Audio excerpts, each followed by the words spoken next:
একদা এক গ্রামে ভোজু নামে এক জেলে থাকতো। সে রোজ নদীতে সারাদিন জাল পেতে মাছ ধরত। সে সারাদিন যা মাছ ধরত, বিকালে সেই মাছ বিক্রি করত। তবে হ্যাঁ, ভোজুর ছেলে মাছ খেতে ভীষণ ভালোবাসত। রোজ ওর জন্য একটা করে মাছ বাড়িতে রেখে দিতেই হতো। তবে বলে রাখি, ভোজুর ছেলে কিন্তু ছোট বাচ্চাটি নয়, তার বয়স 22 বছর। কোনো কাজই সে করে না, শুধু বসে বসে খায়। একদিন ভোজু নদীতে মাছ ধরতে গেল। এতবার করে জাল ফেলছে, ওই একটা কি দুটো মাছ উঠছে। উফ, এই আকাশটাও পিছনে লেগেছে। এ আমাকে শান্তি করে মাছ ধরতে দেবে না মনে হচ্ছে। যাই, বাড়ি ফিরে যাই। এই বৃষ্টিতে যদি ভিজি তাহলে শরীরটা খারাপ হয়ে যাবে।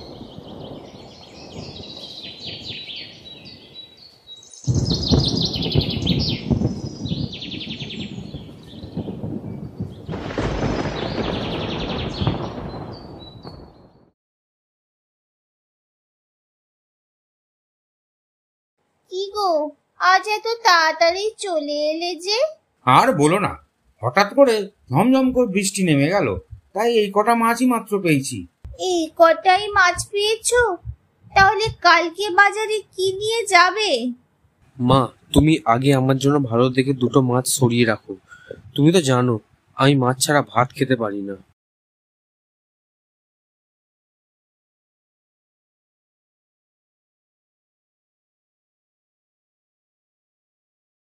শুনছো তোমার ছেলের কথা? বেটা মাছ ভাজা ছাড়া ভাত খেতে পারবে না। ও ওটা ভাবে না ওর বাবারও বয়স হয়েছে। এই জাল টেনে আর কতদিন বা সংসার চালাবো। হ্যাঁ গো, তুমি ঠিকই বলেছো। ওর বয়সটাও তো দিনে দিনে বেড়েই চলেছে। কবে যে ও একটা কাজ করবে। এসেছে গো, এসেছে। আমার মাথায় একটা খুব সুন্দর বুদ্ধি এসেছে। তা বলি, কি বুদ্ধি বের করেছো গো?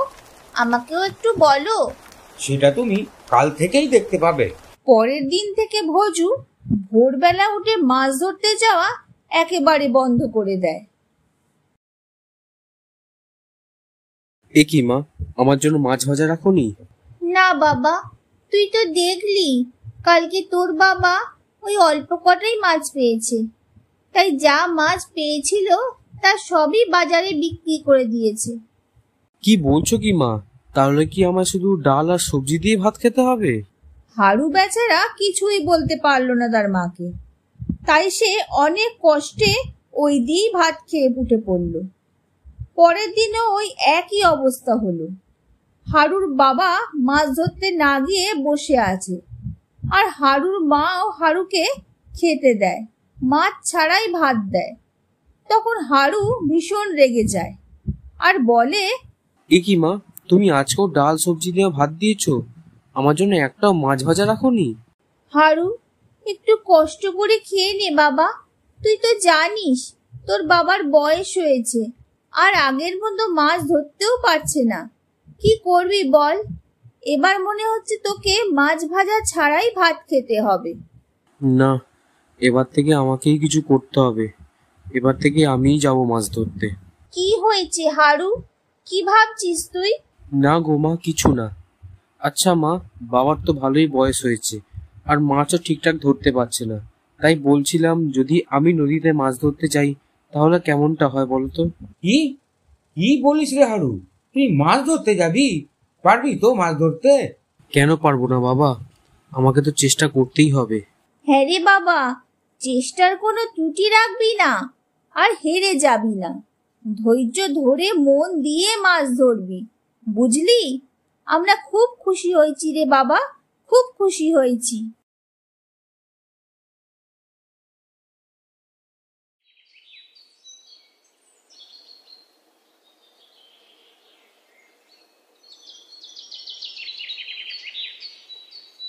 বাহ, প্রথমবার জাল ফেলতেই এতগুলো মাছ উঠলো।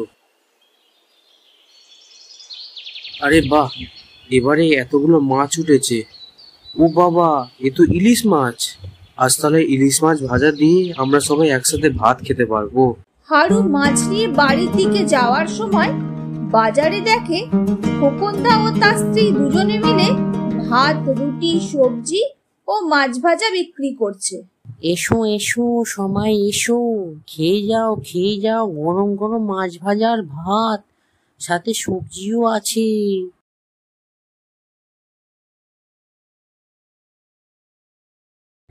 ওমা, দেখো আজ কতটা মাছ পেয়েছি, সাথে ইলিশ মাছও আছে। তুমি না মা আজকে সবার জন্য ইলিশ মাছ ভাজো, আজ ভাত দিয়ে খাবো আমরা সবাই। হ্যাঁ রে বাবা, আমি এক্ষুনি মাছ ভেজে তোদের খেতে দিচ্ছি। মা বাবা, আমি তোমাদের কাছে একটা কথা বলতে চাই। বল বাবা, কি বলবি বল। আজকে বাজার দিয়ে আসার সময় দেখি খোকনদা আর বৌদি রাস্তার পাশে দাঁড়িয়ে হোটেলে মাছ ভাজার ভাত বিক্রি করছে।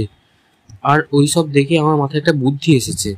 মাছ তো আমরা এমনিই ধরি, সেই মাছ ভাজা আর ভাত যদি আমরা বিক্রি করি তাহলে কেমনটা হয় বলো তো? বাহ, এ তো ভালো প্রস্তাব। তা কোথায় দোকান করবি ঠিক করেছিস? আরে খোকনদার পাশের দোকানটা ভাড়া নিই, তাহলে কেমন হয় বাবা? একটা খাবারের দোকান খুললে আমাদের তো কিছুটা আয় বাড়বে আর সংসারটাও ভালো করে চলবে। বাহ হারু, তুই দোকান খুলবি, এ তো খুব ভালো কথা রে বাবা।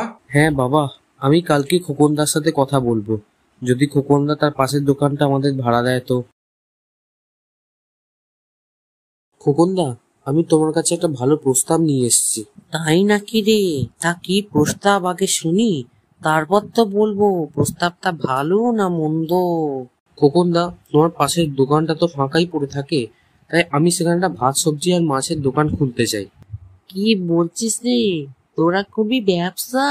হা হা হা, তোদের দ্বারা ব্যবসা হবে না। যেমন নদীতে মাছ ধরার কাজ করিস তেমনি করগে যা এখান থেকে। জেলের আবার করে ব্যবসা? হ্যাঁ, পুজোর আবার স্বাদ হয়েছে চিত হয়ে শুতে।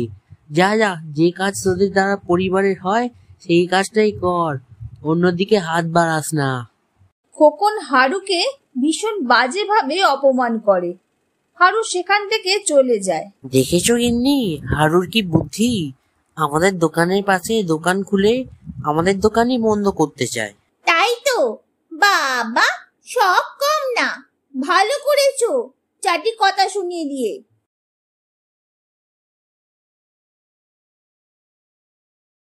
বাবা জানো, খোকনদাকে বললাম, খোকনদা আমাকে অনেক অপমান করেছে, কারণ আমরা জেলে বলে।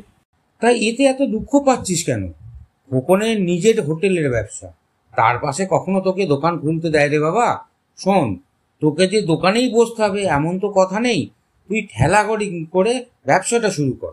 কিন্তু বাবা, এই বৃষ্টির মধ্যে ঠেলা গাড়ি করে কি আর ব্যবসা করা যাবে?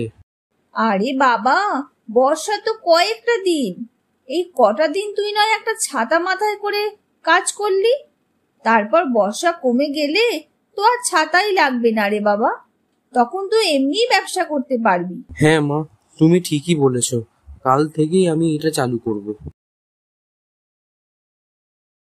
এসো এসো বন্ধুরা, এসো এসো হারুর হোটেলে এসো, আর খেয়ে যাও ইলিশ মাছ ভাজা আর ভাত, সাথে ডালও আছে, দাম মাত্র 25 টাকা।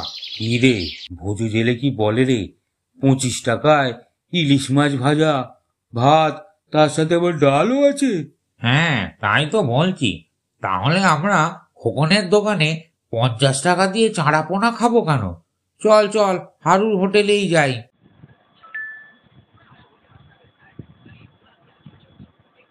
দে রে হারু, আমাকে 1 প্লেট ভাত দে আর মাছ ভাজাও দে।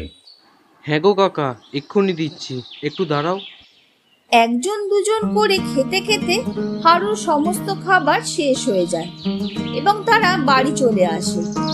এরপর থেকে ভোজু আর হারু দুজনেই পরিশ্রম করে অনেক মাছ ধরে। কিছু মাছ বাজারে বিক্রি করে আর কিছু মাছ তারা তাদের নিজেদের হোটেলে বিক্রি করে। এইভাবেই তাদের সংসার অনেক সচ্ছল হয়ে গেল এবং তারা খুব সুখে থাকতে লাগলো।